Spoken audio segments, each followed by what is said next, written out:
Well, thanks to all of you for coming out to our service this morning, and I pray that the rest of this Christmas day is wonderful for each and every one of you.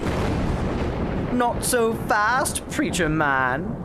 Behold, it is I, Horus, Egyptian god of the sun, and while you all believe that you've been celebrating the birth of your Lord Jesus, you've really been celebrating the birth of me. For you see, thousands of years before your Jesus came around, I, Horus, was born on December 25th. I, Horus, was born of a virgin. I, Horus, was baptized by a man called Anup the Baptizer, was crucified and was resurrected 3 days later. So you see, your Jesus is nothing more than plagiarized poppycock, and I, Horus, have come to feast upon the sorrow of you foolish Christians. Yeah, none of the stuff you just said is true. Yes, it is. No, there's no reference in Egyptian mythology to Horus being crucified or resurrected 3 days later. There's no documentation anywhere for the existence of a figure named Anup the Baptizer. Horus's mother was not a virgin woman, but the goddess Isis, and there is no specific date anywhere tied to the birth of Horus. I'm pretty sure there is. Actually, no. All of these claims and many others indicating that early Christians yoinked the mythology of Horus and stuck it on top of Jesus were all completely made up by Gerald Massey, a 19th century cuckoo banana bird self-taught Egyptologist who never provided the slightest shred of evidence for any of these claims and who was laughed out of the room by every serious Egyptologist on the planet. So thank you very much for your attempt to ruin our celebration of Christ's birth, but I'm afraid we're all still having a very Merry Christmas, Horus. Horus? Did I say my name was Horus? No. What I meant to say was, behold, it is I, Mithras, Roman cultic god of the something, and while you all believe that you've been celebrating the birth of Jesus, you've really been celebrating the birth of me. For you see, I, Mithras, was born of a virgin.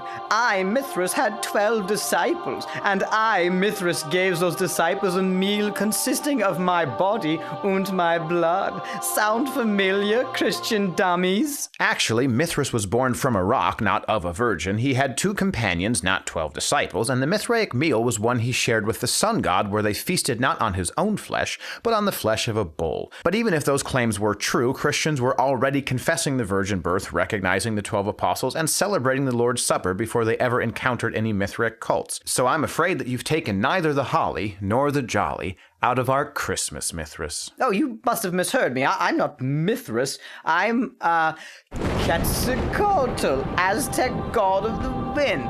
And while you all think that you've been... No Christian on the face of the planet ever heard of Quetzalcoatl until the 16th century. Well, then I'm Balder, Norse god of the... There were 193 popes before Balder's mythology was actually written down. Then I'm Horus, Egyptian god of the sun. You already did that one.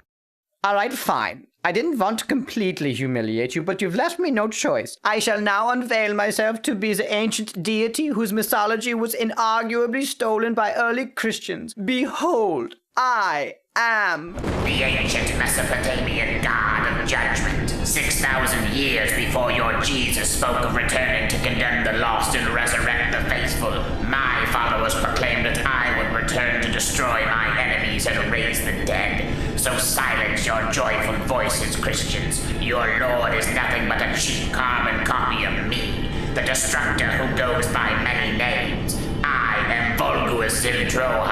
I am Lord of the Sibulia.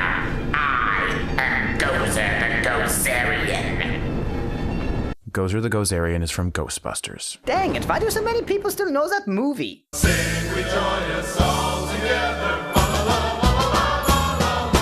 I don't understand. If all the things that Gerald Massey said about me were complete fabrications, with no textual evidence whatsoever, why do atheists like Bill Maher reference these claims as if they were true? Well, Horus, I suppose it is strange that people who insist that they won't believe anything without verifiable evidence are more than willing to believe anything without verifiable evidence, as long as that thing can be used to mock the gospel. But we shouldn't be surprised when people reject proof of Christ's resurrection in favor of demonstrable lies that let them remain in unbelief.